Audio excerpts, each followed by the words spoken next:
Hi, I'm Lexi. Let's learn 10 advanced idioms you must know.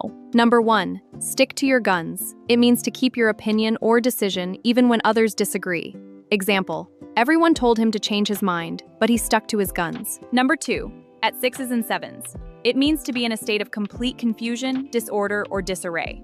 Example, after the sudden announcement, the whole office was at sixes and sevens. Number 3, no-brainer. It means something so easy or obvious that it needs little thought. Example, choosing the cheaper and more effective plan was a no-brainer. Number 4, plumb the depths. It means to explore something very deeply or thoroughly, or to experience something at its worst, often despair or misery.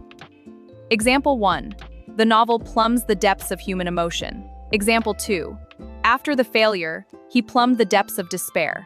Number 5, make no bones about it. It means to say something very clearly and directly, without hesitation. Example, make no bones about it, she is the best candidate for the job. Number 6, throw caution to the wind. It means to take a risk without worrying too much about the consequences. Example, she threw caution to the wind and quit her job to start a business. Number 7, a different kettle of fish. It means a completely different matter or situation. Example, fixing the app is easy. Rebuilding it from scratch is a different kettle of fish. Number 8, much of a muchness. It means very similar, not much difference between things. Example, these two laptops are much of a muchness, so I'll pick the lighter one. Number 9, take something as gospel. It means to believe something completely as if it were unquestionably true. Example, don't take every rumor as gospel.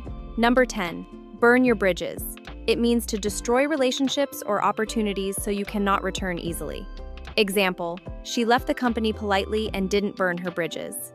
That's it for today's advanced idioms lesson. I hope you learned some new expressions and can use them in your own sentences. If you enjoyed this video, give it a thumbs up, subscribe for more English learning videos. See you in the next lesson.